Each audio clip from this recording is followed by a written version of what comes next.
June 23rd, 1944.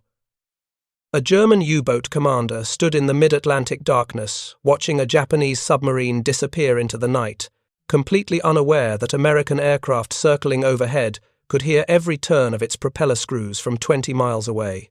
Within hours, that submarine would be at the bottom of the ocean, tracked and destroyed by floating devices no bigger than a milk bottle. The age of submarine invisibility was over, and most U-boat commanders wouldn't realize it until it was far too late.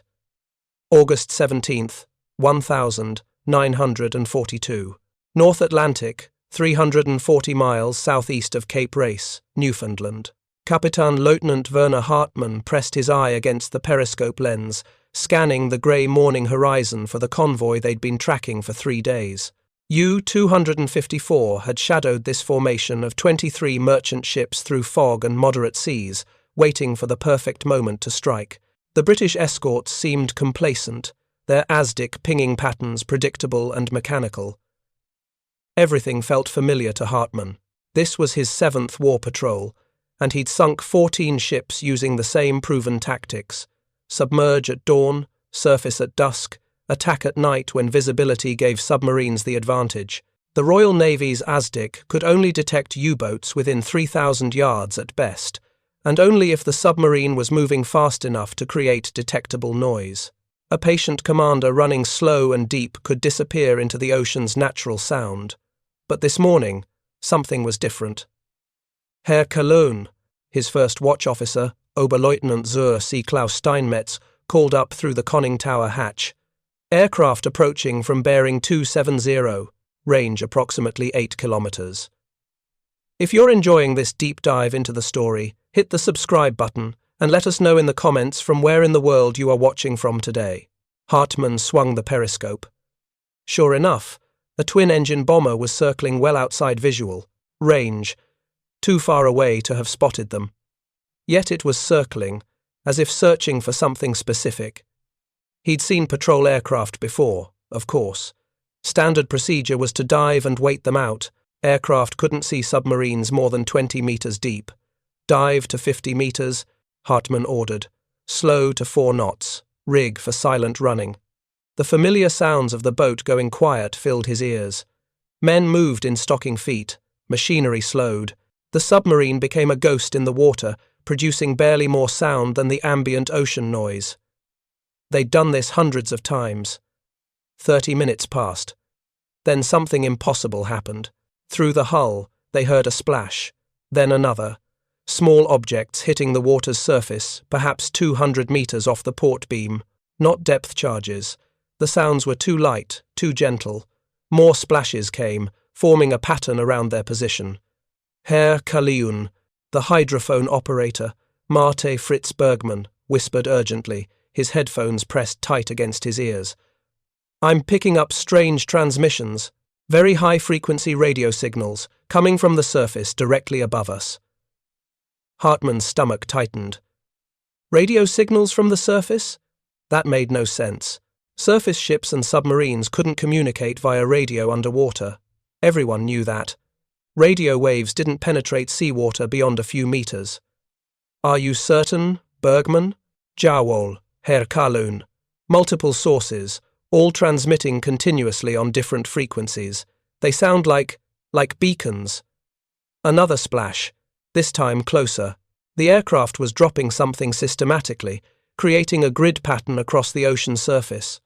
Whatever these objects were, they weren't weapons. They were floating, listening, broadcasting. Hartmann made a decision based on decades of naval doctrine. If they couldn't hear him, they couldn't find him. He would wait them out at depth, maintaining absolute silence. But the aircraft didn't leave. For the next 4 hours, it circled overhead, occasionally dropping more of these mysterious objects. U-254's crew stood at their stations in perfect silence, breathing slowly, moving not at all. The submarine drifted with the current, making no sound beyond the faint hum of the electric motors turning at bare minimum speed. Then, at 1,345 hours, everything changed. The first depth charge exploded 500 meters astern, its shock wave rippling through the hull, Not close enough to damage, but far too close to be random. A second explosion followed, this time 300 meters to starboard. They were being triangulated, hunted by an aircraft that somehow knew their exact position, despite the U-boat being invisible beneath 50 meters of grey Atlantic water. "They can hear us," Hartmann said, his voice steady despite the ice in his veins. "Somehow, they can hear us." Another depth charge, closer still. Then a pattern of 6, walking across the ocean floor toward their position with mathematical precision. The aircraft couldn't see them. It had no ASDIC, yet it was tracking their every move as if reading their position from a map. Oberleutnant Steinmetz's face had gone pale. "It's impossible, Herr Kalun. We're making almost no noise. Even British ASDIC couldn't detect us at this depth and speed." But someone was detecting them. The depth charges kept coming, forcing U-254 deeper, then deeper still, until they passed 100 meters, the maximum depth Hartmann preferred to operate. The hull groaned, rivets creaked, and still the explosions pursued them, relentless and terrifyingly accurate. After 6 hours of this underwater nightmare, U-254 finally managed to escape by running east at full speed, draining their batteries to put distance between themselves and whatever devilish technology the Americans had deployed. When they finally surfaced that night, 90 kilometers from the attack site, Hartmann immediately drafted a report for BDU, U-Boat Command in Paris. His message was blunt. Attacked by aircraft using unknown detection method. Submarine tracked continuously for 6 hours, while submerged and running silent at 50 meters. Conventional explanation impossible. Request intelligence assessment. The response from Admiral Dönitz's headquarters came 3 days later. And it was dismissive. Aircraft probably used chance visual sighting before dive. Depth charge patterns were random. Maintain proper silent running procedures. BDU has no intelligence indicating new Allied detection capabilities. But Kapitänleutnant Werner Hartmann knew what he'd experienced. The Americans hadn't been guessing. They'd been listening, and whatever technology allowed them to hear a silent submarine from miles away represented something far more dangerous than radar or ASDIC. He just didn't know how dangerous. Not yet. What Hartmann had encountered on that August morning was the AN/CRT-1 Sonobuoy, a device so simple in concept, yet so revolutionary in execution that it would fundamentally transform naval warfare forever. The story of the Sonobuoy began not with brilliant German engineering or centuries of naval tradition, but with a British scientist making a suggestion that most experts immediately dismissed as impractical. In May 1941, Professor P.M.S. Blackett, head of the British Admiralty's Committee for Anti-Submarine Measures, proposed a radical idea. What if you could drop expendable sonar devices from aircraft to listen for submarines? These devices would float on the surface, listening to underwater sounds, and transmit what they heard via radio back to circling aircraft. The concept was elegant. Aircraft could cover vast areas of ocean quickly, but couldn't see submarines once they submerged. Surface ships had sonar but moved slowly and made so much noise themselves that submarines could hear them coming from miles away. But a small, passive listening device dropped from aircraft could combine the mobility of air power with the underwater detection capabilities of sonar, all while making almost no noise itself. British naval experts immediately identified numerous technical problems. The buoys would need to be small enough to carry in quantity, rugged enough to survive being dropped from aircraft, waterproof enough to function in the ocean, and equipped with both a hydrophone to listen underwater and a radio transmitter to broadcast what they heard. They would need batteries that could last for hours. And somehow, all of this technology would have to be packed into a device cheap enough to be truly expendable, because once dropped, these buoys would never be recovered. Interesting in theory, one British naval engineer noted in a memorandum, but the technical challenges are insurmountable within any reasonable time frame. The Americans, however, thought differently. In June 1941, before the United States had even entered the war, the Office of Scientific Research and Development awarded a contract to RCA in Camden, New Jersey, to develop exactly such a device. The goal wasn't perfection. It wasn't German-style precision engineering. It was something much more American. Make something that works well enough, make it simple enough to mass-produce, and make it cheap enough to drop by the thousands. By March 1942, just 3 months after Pearl Harbor, a prototype existed. The device was crude by pre-war standards, a simple hydrophone hung from a floating canister containing batteries, a radio transmitter, and an antenna. When dropped from an aircraft by parachute, the parachute itself would pull a switch to activate the buoy. The hydrophone would descend about 30 feet below the surface, listening to any sounds in the water. Those sounds would be transmitted via radio back to the aircraft. The first operational test occurred on March 7, 1942. Navy blimp K-5, cruising over waters south of New London, Connecticut, successfully detected the American submarine S-20, running, completely submerged using one of these prototype buoys. Detection range: 3 nautical miles. 3 miles. A submarine commander could be running silent, making almost no sound, following every procedure in the doctrine manuals, and an aircraft overhead could hear him from 3 miles away. Not see him, not detect him with radar, actually hear him, listening to the faint sounds of his propellers, his machinery, even the water flow over his hull.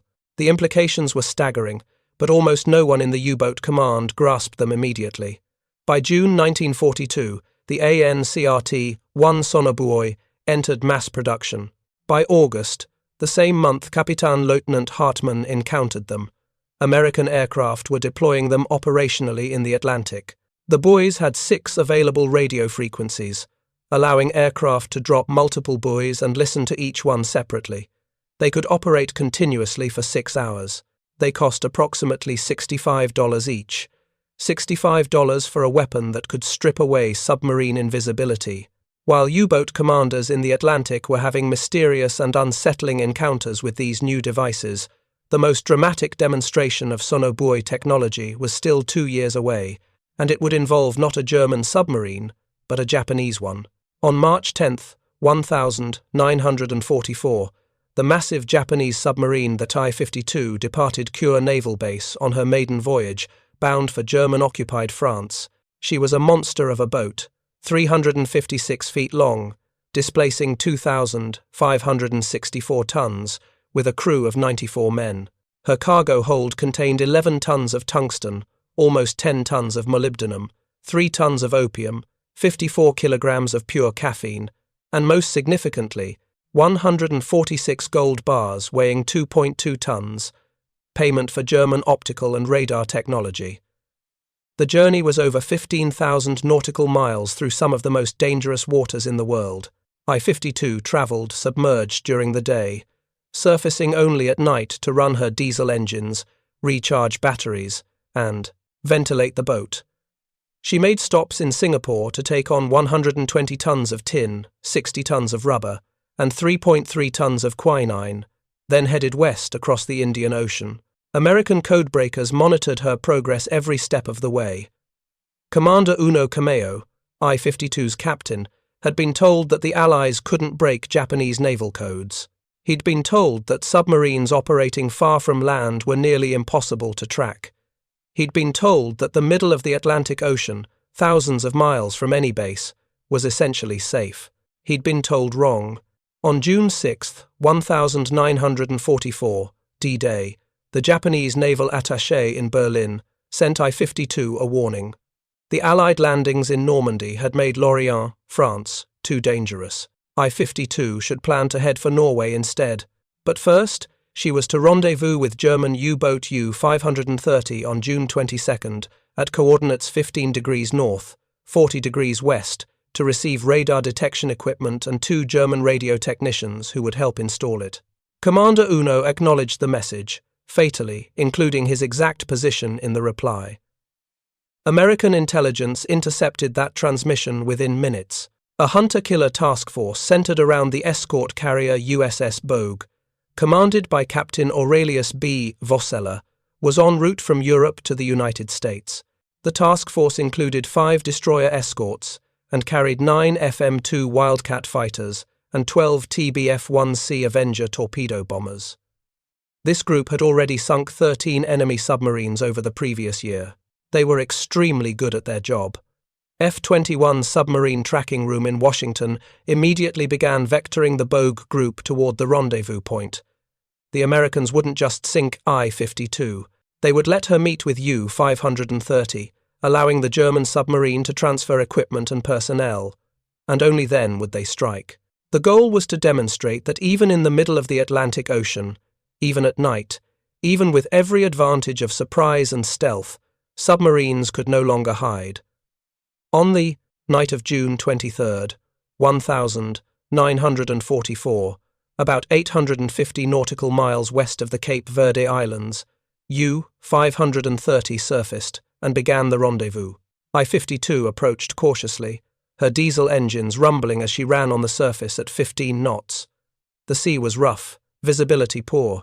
Commander Uno probably felt as safe as any submarine captain could feel in 1944, thousands of miles from the nearest Allied base, in the middle of a dark ocean, during a rendezvous that only Japanese and German commands knew about.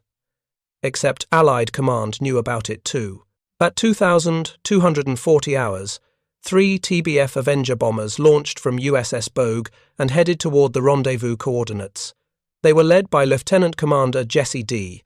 Taylor, a veteran patrol pilot who had participated in multiple submarine kills. His aircraft was equipped with the latest ASV radar for surface detection, and in his bomb bay, he carried something that would have fascinated and terrified every U-boat commander in the Atlantic, 16 AN CRT-1 Sonobuoys. U-530 completed the transfer. 2 German technicians, petty officers Schulze and Behrendt, plus radar detection equipment, and departed the area at high speed, heading for Trinidad. The submarines had been on the surface together for less than 2 hours. Commander Uno, satisfied that the rendezvous had been successful and undetected, kept I-52 on the surface to make good speed toward Europe. The submarine's diesels were loud, churning white water in the submarine's wake as she pushed through moderate swells at 15 knots. Her radar detection equipment was still packed in crates, not yet installed. The 2 German technicians were settling into the cramped submarine's interior, probably grateful to be aboard a boat bound for Europe rather than remaining in the South Atlantic. At 2,340 hours, Taylor's Avenger picked up I-52 on radar at a range of 12 miles. The submarine was completely unaware. No warnings, no alerts, just a large metal object on the surface, sending back beautiful. Radar returns to an aircraft that was invisible in the darkness overhead. Taylor approached, dropped flares to illuminate the target, and the submarine immediately crash-dived. Commander Uno's training and instinct took over. Surface contacts meant danger, and the only safety was underwater.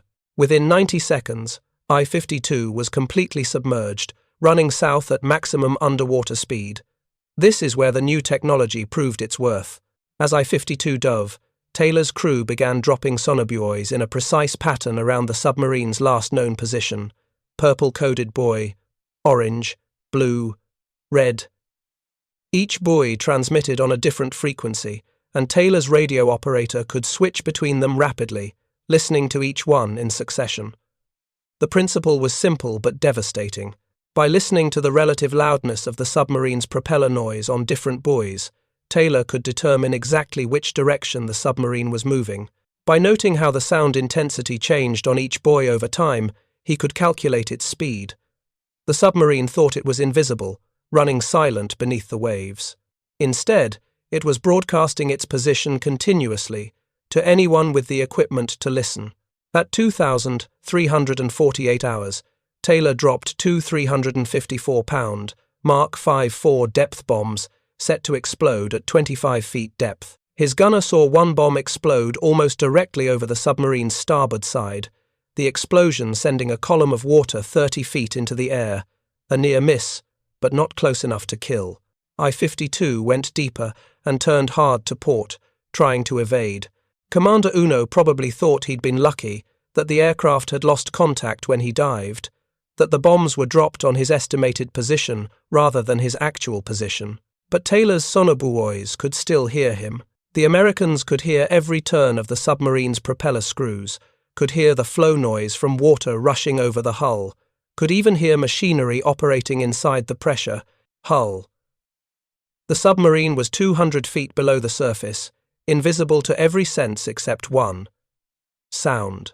At 2,352 hours, Taylor dropped something else, a Mark 24 acoustic homing torpedo, code-named Fido. This was the first Allied acoustic torpedo, developed by the Harvard Underwater Sound Laboratory.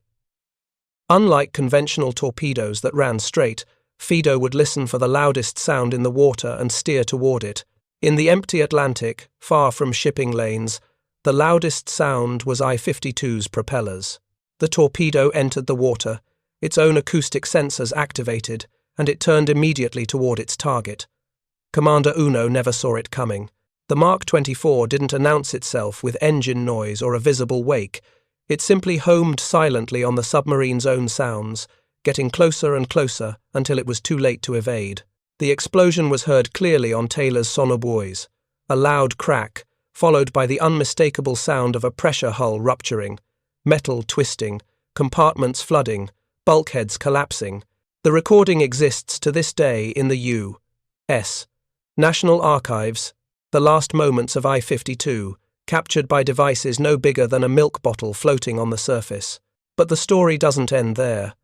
As Taylor's patrol time ended, he was relieved by Lieutenant Junior Grade William Flash Gordon, accompanied by civilian underwater sound expert Price Fish.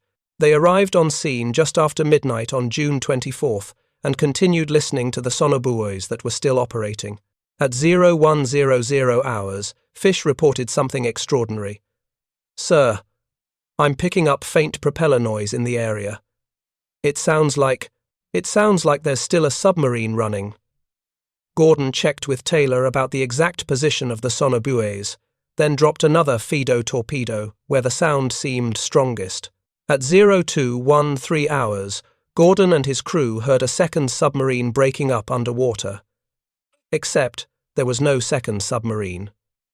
Decades later, when analysts at Johns Hopkins University Applied Physics Laboratory studied the original wire recordings from that night, they realized what had happened. The propeller sounds Gordon heard weren't from I-52. Taylor had definitely sunk her. They were from U-530, the German submarine that had transferred equipment and then fled the scene. U-530 was nearly 20 miles away by that point. 20 miles. And Gordon's Sonobuoys could still hear it clearly enough to track it, to distinguish its propeller sounds from ocean noise, to create a firing solution for a torpedo. The Sonobuoys were detecting U-530 through a phenomenon called a surface duct, a quirk of underwater sound propagation, where a layer of water near the surface acts like a waveguide, channeling sounds for incredible distances. Under the right conditions, a quiet submarine running at moderate speed could be heard not just 3 miles away, as the early tests had shown, but 20 miles away.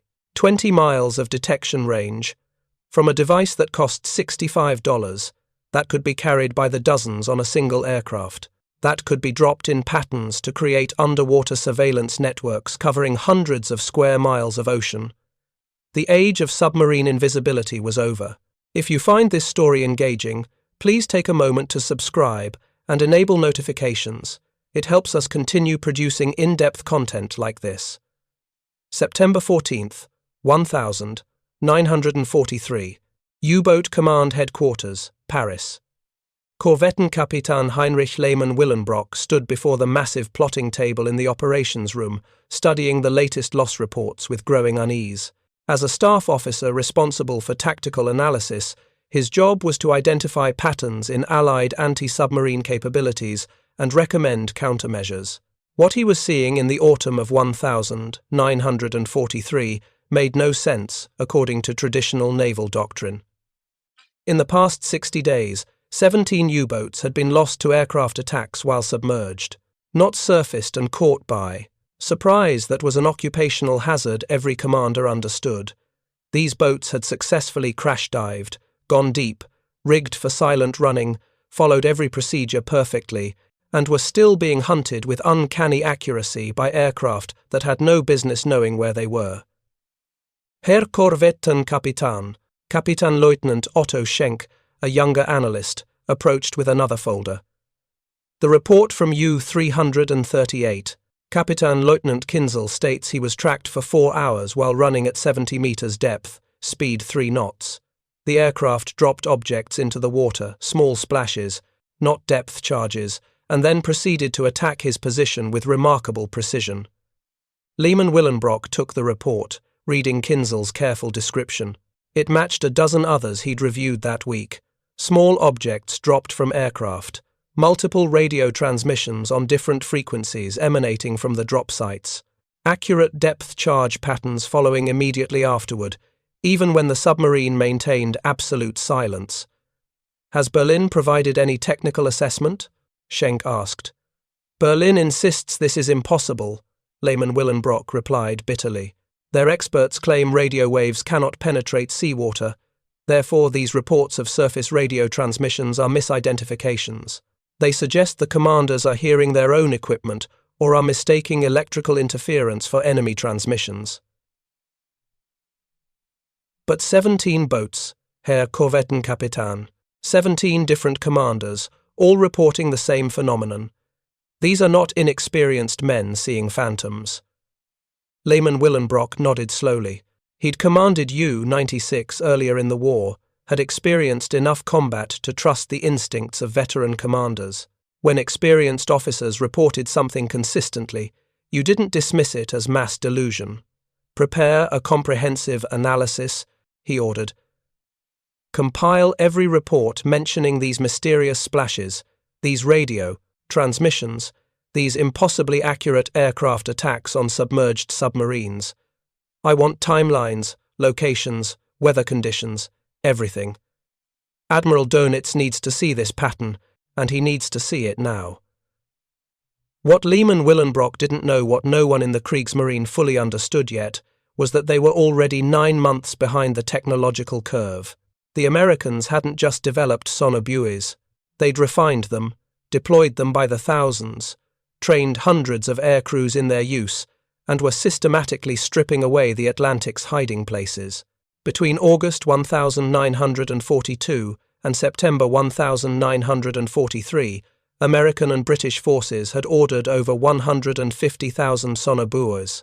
Production facilities were churning them out at rates that would have seemed impossible to German war planners accustomed to careful manufacturing and quality control. The Americans were treating these sophisticated electronic devices like ammunition, expendable, mass-produced, used in vast quantities without regard for recovery or reuse. The psychological impact on U-boat crews was mounting faster than BDU could assess it. October 2nd, 1943. Bay of Biscay, approaching the French coast. Oberleutnant Zur C. Martin Fischer pressed himself against the conning tower fairwater, binoculars scanning the grey sky for any sign of aircraft.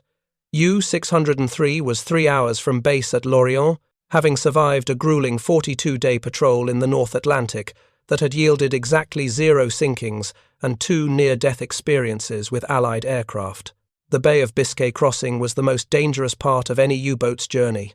Allied aircraft patrolled these waters constantly, and submarines had to transit on the surface to make good speed toward the safety of French ports. Every commander knew the risks. What Fischer didn't know was that his boat was already being tracked.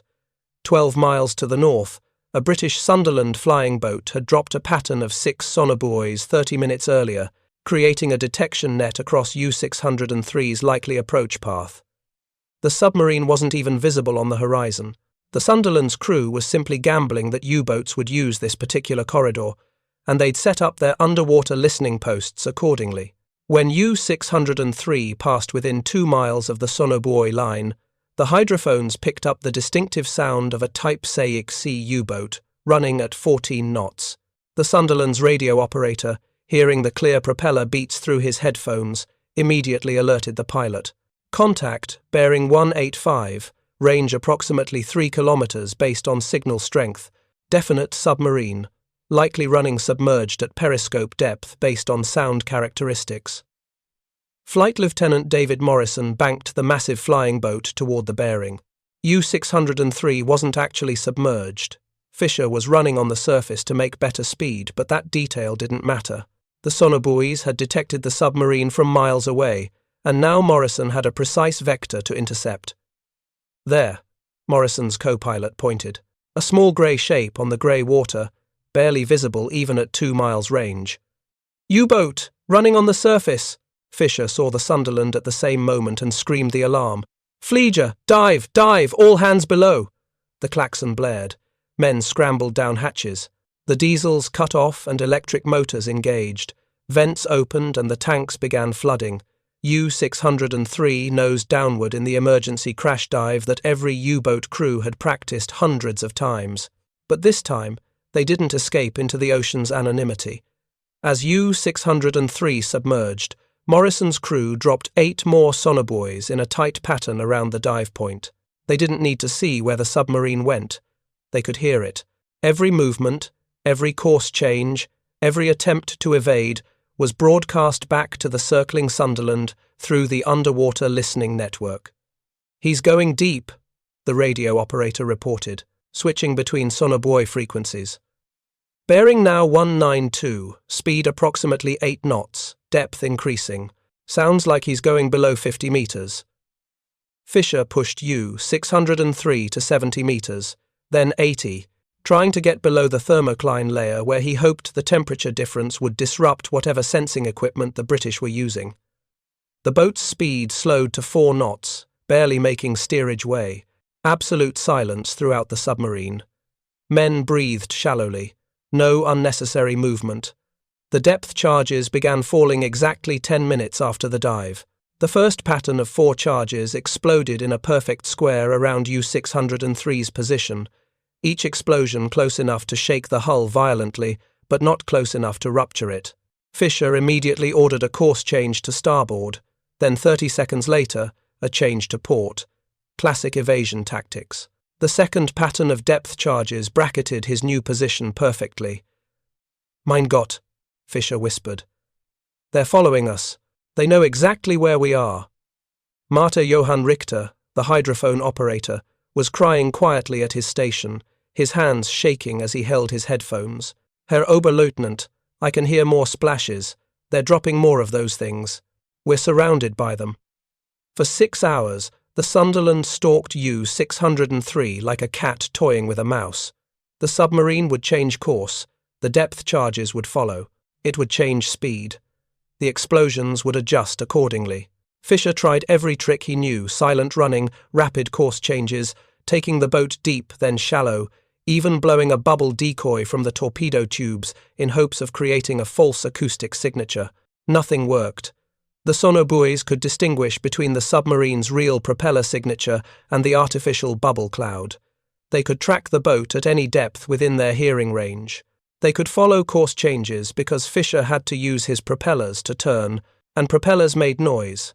And noise was what the system was designed to detect.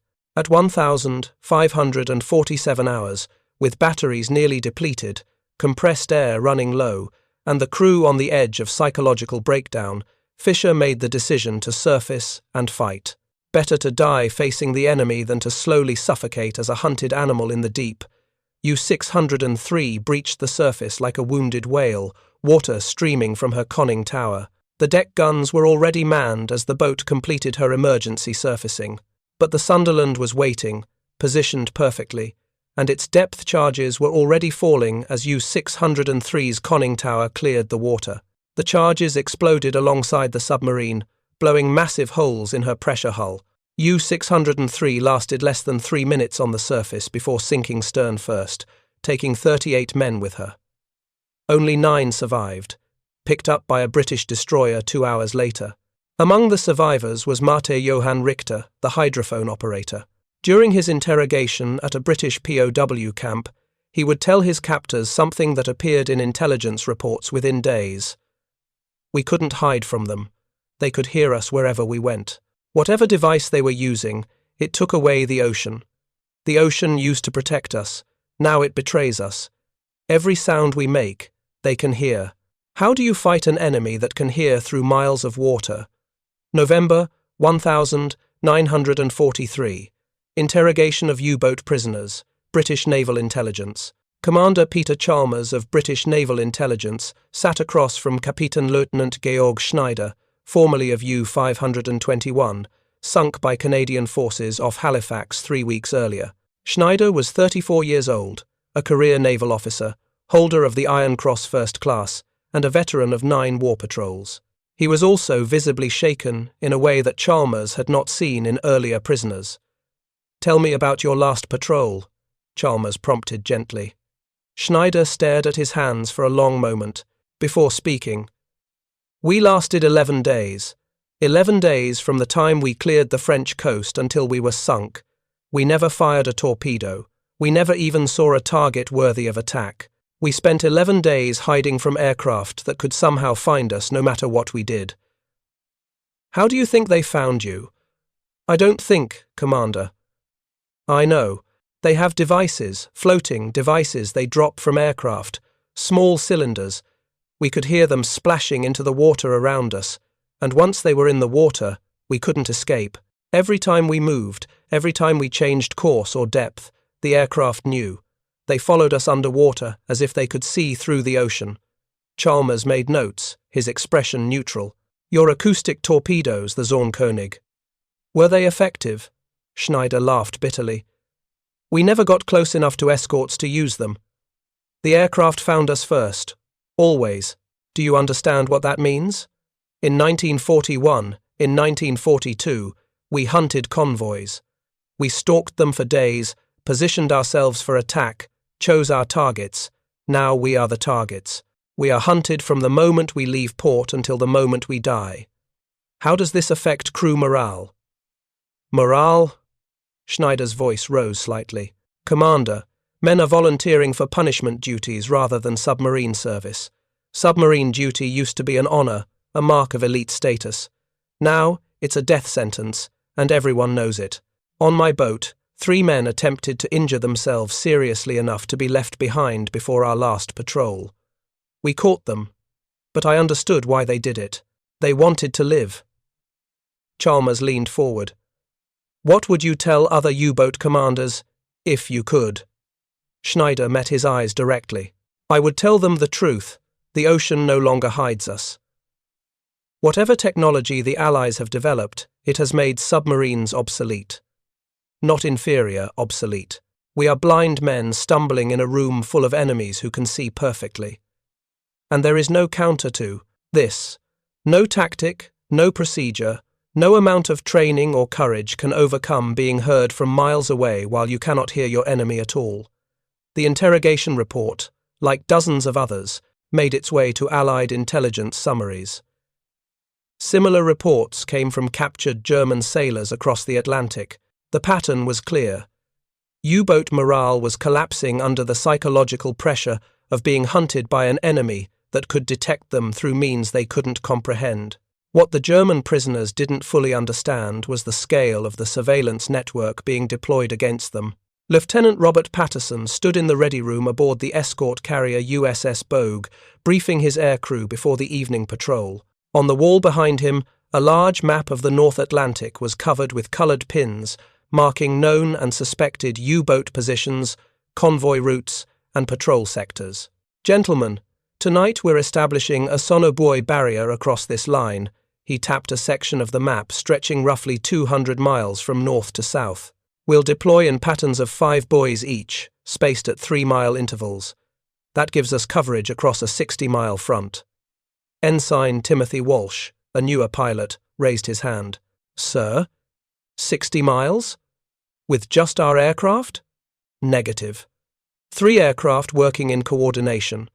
We'll maintain station for 4 hours, listening on rotation.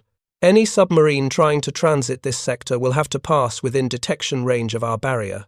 When that happens, we triangulate, vector in, and prosecute the contact." The briefing continued, with technical details about Sonobuoy deployment patterns, radio frequencies, depth charge tactics, and the new Mark 24 acoustic torpedoes that were proving devastatingly effective against submerged submarines. What struck Patterson, as he looked at the attentive faces of his crew, was how routine this had become. 18 months earlier, anti-submarine warfare had been desperate, chaotic, often futile. U-boats had ravaged Allied shipping almost at will. Now, in late 1943, American and British forces were deploying systematic, almost industrial, methods for hunting submarines. They didn't chase individual boats, they created surveillance networks that covered hundreds of square miles of ocean, and any submarine entering those networks was detected, tracked, and usually killed. The Sonobuoys were just one part of this system, but they were a critical part. They allowed aircraft to monitor vast areas of ocean without remaining overhead constantly. A single aircraft could drop 20 or 30 buoys across a patrol sector, creating a temporary listening network that would remain active for hours. The aircraft could then fly a racetrack pattern, checking each buoy periodically for contacts. One more thing, Patterson added. Intelligence reports that German prisoners are showing signs of severe psychological strain. They're afraid of these buoys, afraid of being heard. Some of them are calling the devices ghost listeners or devil's ears.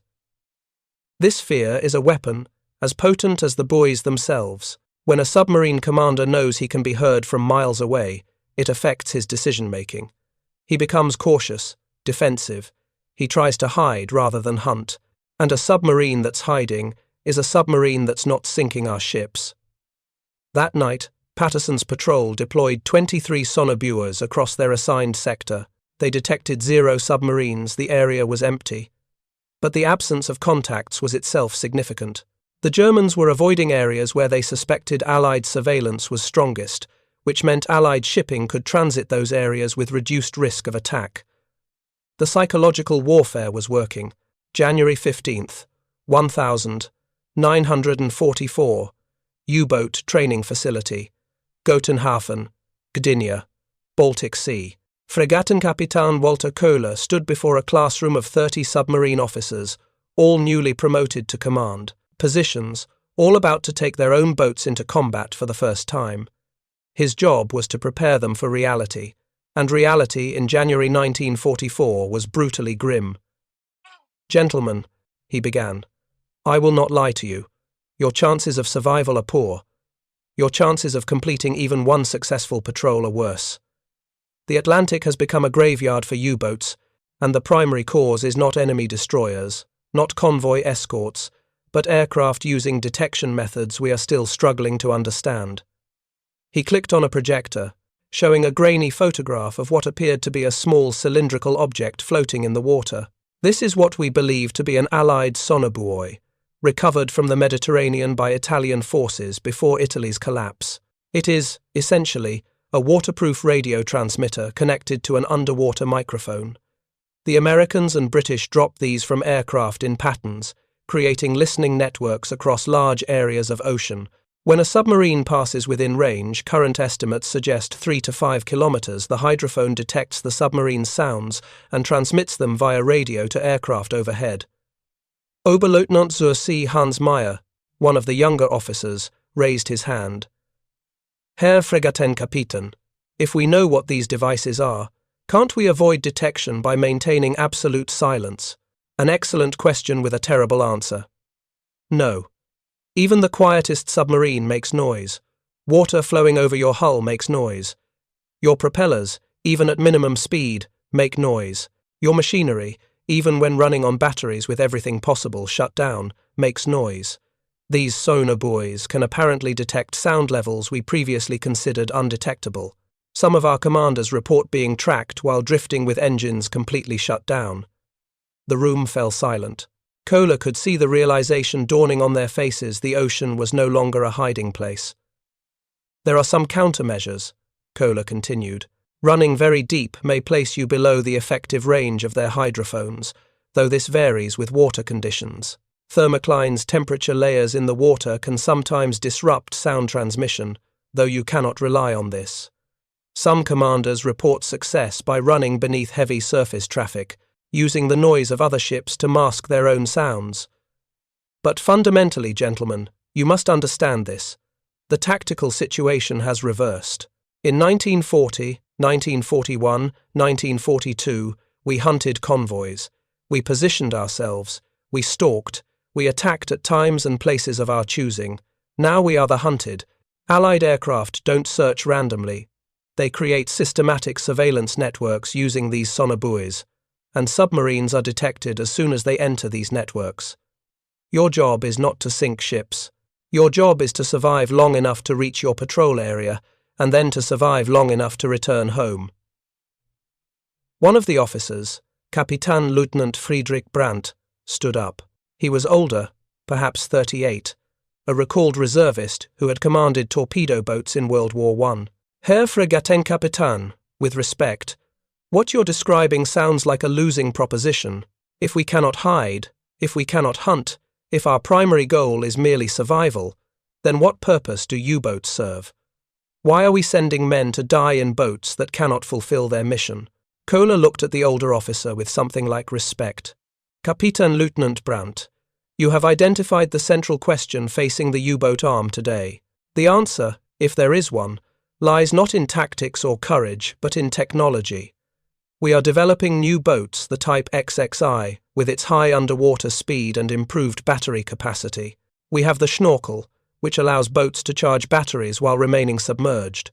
We are working on acoustic countermeasures and improved detection equipment.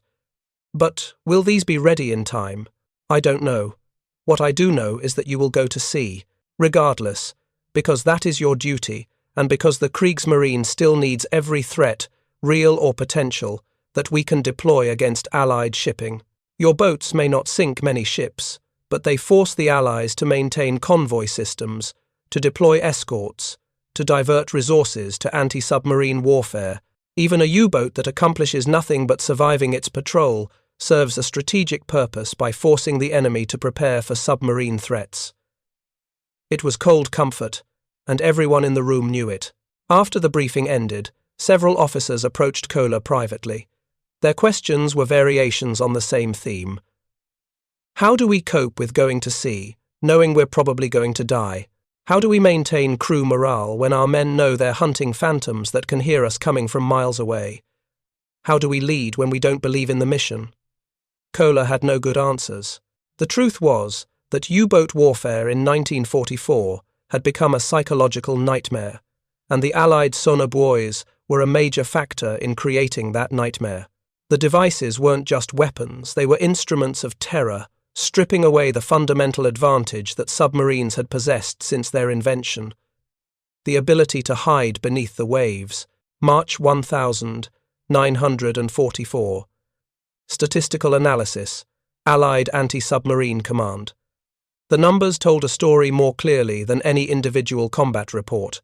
In 1942, before Sonobuoys entered widespread service, Allied aircraft sank 34 U-boats, while the submarines were submerged.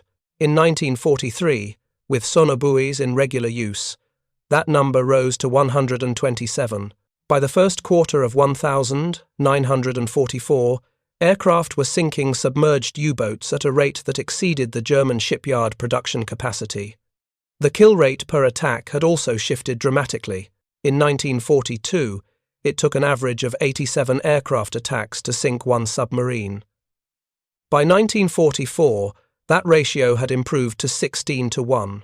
The difference was almost entirely attributable to improved detection, specifically the ability to track submerged submarines using Sonobuoys and then prosecute those contacts with acoustic homing torpedoes.